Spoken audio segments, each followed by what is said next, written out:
Akkaataa WhatsApp tokkoon gaa appilikeeshinii WhatsApp tokkoon akkaawuntii lama banachuu dandeessan jechuudha. Akkaataa isin gaa appii WhatsApp tokkitti fayyadamuudhaan gaa sim kaardii lamaan WhatsApp keessatti akkaawuntii lama fayyadamuu dandeessan isin agarsiisu jechuudha. Barnoota haalaan barbaachisaadha. Appilikeeshinii tokkitti fayyadamtu akkaawuntii lama sim kaardii itti qaqayyaruudhaan gaa sim kaardii lama yoo qabaattan haala kamiin akka isin appii WhatsApp tokkoon akkaawuntii lama sadi banachuu dandeessan waliin haa ilaallu jechuudha. Namoonni appilikeeshinii WhatsApp itti fayyadamtanu akkaawuntii lama gaa sim kaardii wal akkaawuntii lama jechuudha. Sim kaardii lamaan bantanii akkaawuntii lama fayyadamuu dandeessan jechuudha. Gubbaarra tuquudhaan switch account bakka jettu eega tuqxanii haala kaniin haala isin akkaawuntii WhatsApp tokkitti keessatti akkaawuntii lama fayyadamuu dandeessan isin agarsiisu jechuudha. WhatsApp tokkitti fayyadamuudhaan gaa haala isin akkaawuntii lama appilikeeshinii WhatsApp tokko fayyadamuudhaan akkaawuntii lama haala isin banachuu dandeessan isin agarsiisa. Gara barnootaa deemuun irratti gaa chaanalaan keenya warri hin beekne YouTube irra eega seentanii gaa Abduu Oroon jedhama. Chaanala kan koo gaa Abduu Oroo jettanii barreeffattan ni argattu jechuudha. Maqaa chaanalii kootii irraa ni tuqxu. Profaayilii irra eega tuqxanii gaa barnoota hangafoonaa isin jala darbe hedduu jira. Bakka viidiyoo jedha kaawwachuudhaan gaa barnoota sooshaal miidiyaa Facebook, TikTok fi akkasuma Google akkaawuntii wal qabate hedduu agarsiisan jira. Barnoota bilbila keessanii wal qabate hunda jechuudha. Ajjala galaa irraa baradhaa isin jedha. Namoonni subscribe hin godhin subscribe godhaa chaanala kana. Subscribe kan jettu mallattoo gurraacha yoo tuqxanii gaa all kan jettu gubbaa kana kaawwadhaa isin jedha. Barnoonni hangadhiisu nama hunda dura akka isin qaqqabuu fi yeroo subscribe gootan all kan jettu gubbaa kaawuu hin dagatinaa. Viidiyoo yeroo dhaggeeffattan laayikii tuquu hin dagatinaa. Laayikiin uumaa takka isin tursiisu. Laayikii gistookitti tuqaa isin jedha. Gara barnootaa isin ofaa hundi keessan na waliin tura. WhatsApp irra ni seentu. WhatsApp irra eega seentanii appilikeeshinii isaa banee isin agarsiisu jechuudha. Appii WhatsApp irra eega seentanii gaa akkaawuntii tokko ni qaba. Kalamataa hidhaachuudhaaf gaa gubbaarraa gaa tuqaa sadii jirti harka mirgaa irratti jechuudha. WhatsApp lammataa dabalachuudhaaf tuqaa sadii eega tuqxanii gaa siitingi bakka jedhu kana keessa ni seentu jechuudha.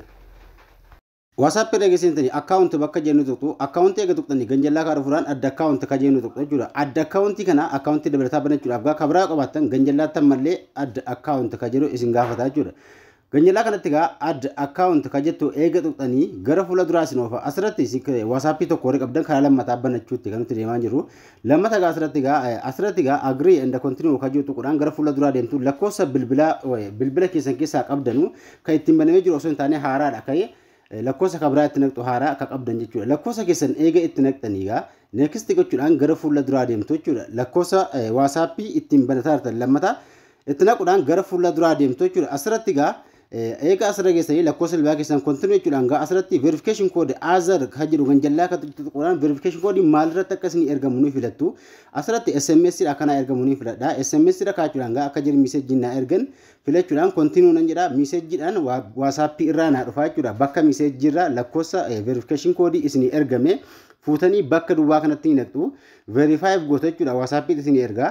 Asirratti verify eega gootanii gara fuula duraa isin oofa. Asirratti wantoota baay'ee isin gaafachuu danda'a yoo kanaan dura WhatsApp qabaattan backup akka continue yookaan asirratti akkasii dabarsinu jedhee isin gaafata.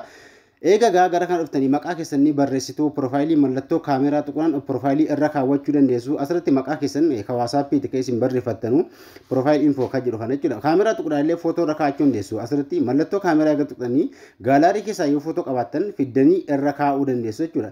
Maqaa barreessuudhaan gara fuula duraa eega dhuftanii asirratti paaspoortii akka nuti verify si goonuu ni barbaaddaadha. Asirratti gaa speak gender fadhaanii isin garuu barbaaddattan naquu dandeessu. Emailii irratti akka backup si goonuu ni barbaaddaadha.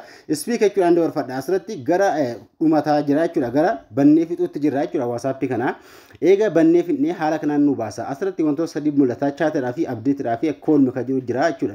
Kanneen sadantu jira jechuudha. Tuqaa sadeen tuquudhaan akkaawuntii ammaa jijjiiree isin agarsiisu. Kan amma banee kun ka haaraadha jechuudha. Ammallee lakkoofsa namaa irratti namaa chaatii barreessaa hin turre jechuudha. Kun haaraadha jechuudha. Kanaafuu WhatsApp dabalataa banachuu haala kanaan dandeessu jechuudha. Gubbaa irraa tuqaa sadeen tuquudhaan akkaawuntii itti jijjiiruu tuqaa sadeen eega tuqxanii switch account kan jedhu ni jira ganjallaa kana. Switch account gochuudhaan gaa akkaawuntii awwala keessaa qabdanutti isin deebisa jechuudha. Ammallee haala kanaan banachuudhaan itti jijjiiruudhaan itti fayyadamuu dandeessu. Akkaawuntii dabalataa jechuudha. Haala kanaan itti fayyadamuu dandeessu. Tara akkaawuntii ka barbaaddan ka awwalaarraa ka ammaa yoo barbaaddan haala kanaan itti fayyadamuu dandeessu. Haala kanaan itti fayyadamaa isin jedha lakkoofsa appii tokko irratti akkaawuntii lama haala kanaan itti fayyadamuu dandeessu. Warri hin beekne hanga onaa jirtanu haala kanaan itti fayyadamaa barnoota koo keessaa waa isin galuu jiraate komantii na barreessaa isin jedha. Barnoota dabalataatiin hanga walitti deemnutti nagaan tura.